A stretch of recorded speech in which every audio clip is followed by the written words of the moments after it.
नोटबंदी का आज 20वां दिन है। शुरुआती तकलीफों के बाद स्थिति काफी कुछ पटरी पर आ चुकी है, सुधर चुकी है, लेकिन राजनीति का अपना रुख है, अपना वक्त है। आज विपक्ष ने नोटबंदी के खिलाफ देश भर में जन आक्रोश रैली निकाली।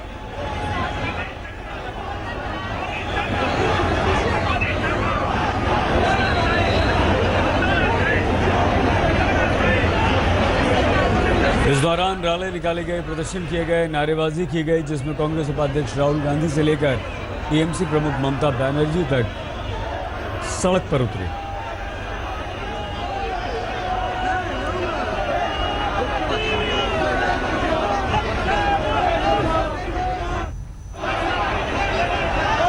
आइए सीधे इस वक्त आपको लिए चलते हैं। नोटबंदी पर प्रेस कॉन्फ्रेंस कर रहे हैं आम आदमी पार्टी के।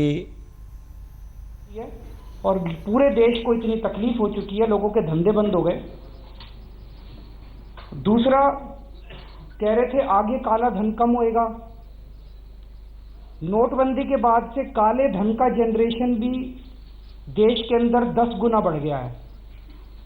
डॉलर 1 नंबर में 70 रुपए में बिक रहा है और 2 नंबर में 116 रुपए में बिक रहा है।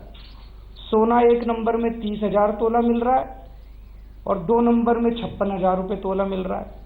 प्रॉपर्टी के अंदर कैश खूब प्रॉपर्टी कैश में बिक रही है। तो काला धन जो था वो भी 10 गुना बढ़ गया। काले धन का जनरेशन, अब तो 2-2 हजार के नोट की ब्लैक हो रही है।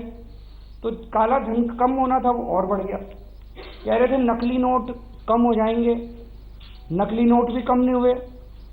अब वो नकली नोट बनाने की फैक्ट्री पाकिस्तान में है कि भारत में, ये तो उन्हीं को पता है। लेकिन वो फैक्ट्री जितने रेट से आरबीआई नोट बना रही है उससे ज्यादा तेजी से नकली नोट उनकी फैक्ट्री में बन रहे हैं। जितने पहले 500-500 हजार के नकली नोट थे वो सारे अब खप रहे हैं, उसकी जगह 2,000 के असली नोट आ रहे हैं। तो ये लग रहा है कि ये पूरा 500-500 हजार के नकली नोटों को असली नोट बनाने का कार्यक्रम तो नहीं है। तो नकली नोट भी बंद नहीं हुए, उल्टे 500-500 हजार के नकली नोट 2,000 के असली नोट में कन्वर्ट हो गए और अब 2-2 हजार के नकली नोटों का पूरा। पहले 500-500 हजार के नकली नोट थे वो सारे अब खप रहे हैं, उसकी जगह 2,000 के असली नोट आ रहे हैं। तो ये लग रहा है कि ये पूरा 500-500 हजार के नकली नोटों को असली नोट बनाने का कार्यक्रम तो नहीं है। तो नकली नोट भी बंद नहीं हुए, उल्टे 500-500 हजार के नकली नोट 2,000 के असली नोट में कन्वर्ट हो गए और अब 2-2 हजार के नकली नोटों का पूरा व्यापार शुरू हो गया।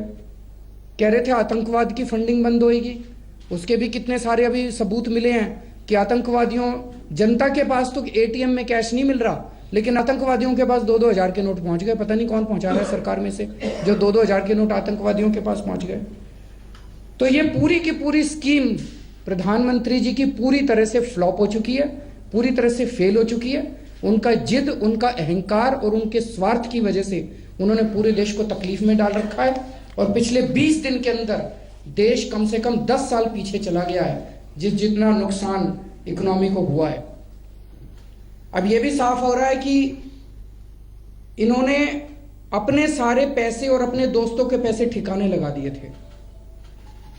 इसके कितने सारे उदाहरण आए हैं जब बीजेपी के लोग 8 नवंबर के पहले नोट दिखाते हुए दिखाई दे रहे हैं। ट्विटर के ऊपर, सोशल मीडिया के ऊपर नोट दिखा रहे हैं, बंडल के बंडल नोट दिखा रहे हैं 6 नवंबर को, 5 नवंबर को। अभी सामने आया कि बीजेपी ने बहुत बड़े स्तर के ऊपर पूरे देश भर में जमीनें खरीदी हैं। बिहार के मामले सामने आए जब बिहार के अंदर उनकी लैंड लीज के एग्रीमेंट सामने आए हैं। उनके अपने संजीव चौरसिया एमएलए जो हैं बिहार के, उन्होंने खुद ने कहा है कि भारतीय जनता पार्टी की केंद्रीय समिति के कहने पर बिहार के अंदर खूब सारी जमीनें अक्टूबर के महीने में खरीदी गई, कुछ कैश में खरीदी गई, कुछ चेक में खरीदी गई। और इस खबर में यह भी लिखा है कि some of them were even bought on behalf of BJP president Amit Shah. Sanjeev Chaurasia ji कहते हैं सब जगह खरीदा जा रहा था, बिहार के साथ और जगह भी खरीदा जा रहा है। हम लोग तो सिर्फ सिग्नेटरी अथॉरिटी ही हैं, पैसा तो पार्टी की तरफ से आया था। सारी जमीन खरीदी हैं पार्टी कार्यालय के लिए और अन्य कामों के लिए। नवंबर फर्स्ट वीक तक जमीन खरीदने को कहा गया था। तो अपने सारे पैसे इन्होंने ठिकाने लगा दिए और पूरे देश को इन्होंने दुख और तकलीफ में झोंक दिया। सीधे सीधे देश के साथ ठगी हुई है, चीटिंग हुई है, धोखाधड़ी हुई है।